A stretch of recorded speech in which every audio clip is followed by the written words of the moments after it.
नमस्कार। एले अध्ययन में आज एक बार फिर से आपका स्वागत है। आज हम हिंदी निबंध लेखन का अध्ययन करेंगे, जिसमें बच्चों निबंध के अंग, निबंध के प्रकार, अच्छा निबंध कैसे लिखें आदि सभी विषयों का अध्ययन आज इस वीडियो में हम करेंगे। सर्वप्रथम हम पढ़ेंगे निबंध के अंग, जो इस प्रकार है। निबंध के 4 अंग निश्चित किए गए हैं, जो इस प्रकार है। शीर्षक, प्रस्तावना, विषय विस्तार, उपसंहार। इसकी विस्तार से जानकारी हम अगले स्लाइड में देखेंगे। अब निबंध के प्रकार। विषय के अनुसार निबंध के 4 प्रकार होते हैं, जो निम्नलिखित हैं। वर्णनात्मक निबंध, किसी सजीव या निर्जीव पदार्थ के वर्णन को वर्णनात्मक निबंध कहते हैं। इस प्रकार के निबंध किसी व्यक्ति, वस्तु, स्थान, परिस्थिति, दृश्य आदि को आधार लिखे जाते हैं, जैसे राम, होली, दीपावली, ताजमहल, चार मीनार, ओलंपिक खेल आदि पर लिखे गए निबंध वर्णनात्मक निबंध कहलाते हैं। ये हो गए वर्णनात्मक निबंध। अब अगला जो है विवरणात्मक निबंध। किसी ऐतिहासिक, सामाजिक, पौराणिक या आकस्मिक घटनाओं, यात्राओं, उत्सवों और व्यक्तियों का परिचयात्मक विवरण करना विवरणात्मक निबंध कहलाता है। जैसे रेल यात्रा, मेला, ऋतु, मैच, संस्मरण, विद्यालय का वार्षिक उत्सव आदि का विवरण। इस विषय में बच्चों ये बताया गया कि यदि हम किसी का विवरण करके बता रहे हैं, जैसे रेल यात्रा, एक दिन की रेल यात्रा, मेला में बिताया गया समय, ऋतु के बारे में, मैच, संस्मरण, जो चीजों को याद करके लिखा जा रहा है, विद्यालय का वार्षिक उत्सव कैसा था आदि के विवरणों को जो हम उसमें लिखित वाक्यों में जो लिखते हैं, उसे हम विवरणात्मक निबंध कहते हैं। विचारात्मक निबंध, जो इस प्रकार है। किसी विचार, गुण, समस्या, दोष, मनोभाव, धर्म आदि के विषय में परिचयात्मक, व्याख्यात्मक लेखन विचारात्मक निबंध कहलाता है।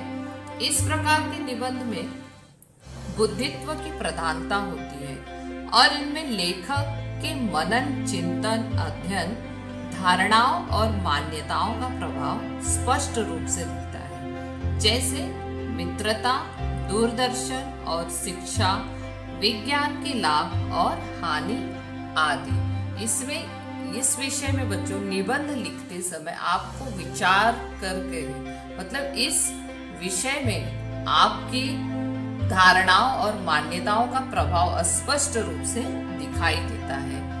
अगला जो है भावनात्मक निबंध। जब किसी लेखन में हृदय में उत्पन्न होने वाले भाव और रागों को दर्शाया जाए तो उसे भावनात्मक निबंध कहते हैं। इस प्रकार के निबंध में भाव की प्रधानता होती है। इस प्रकार के निबंध कवित्वपूर्ण और प्रवाहमय प्रतीत होते हैं, जैसे परोपकार, देश प्रेम, सदाचार, राष्ट्रभाषा आदि। इस विषयों के निबंधों में भावनाएं उत्पन्न की जाती हैं। अब निबंध के अंग, जो जिसके रूप हम देख चुके हैं। मुख्य रूप से निबंध के 3 अंग होते हैं, जो कि इस प्रकार हैं। भूमिका, विस्तार और उपसंहार। यह निबंध के आरंभ में एक अनुच्छेद में लिखी जाती है, जिसमें मुख्यतः विषय का परिचय दिया जाता है।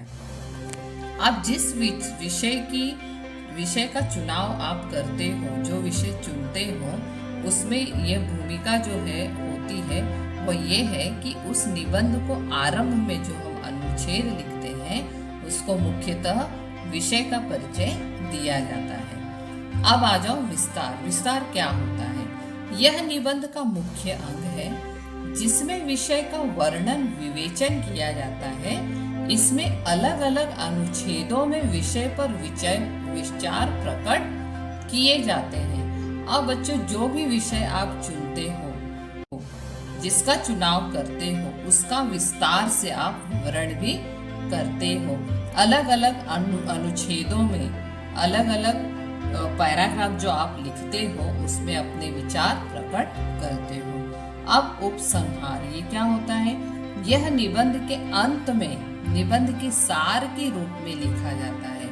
उपसंहार मतलब जो अंत में हम जो लिखते हैं, जिससे आप एक संदेश भेजते हो, जिससे आप संदेश बोलते हैं, अपने विचारों को प्रकट कर लोगों तक पहुंचाने के लिए जिस विषय का चुनाव करके संदेश एक बनाते हो उसे उपसंहार कहते हैं।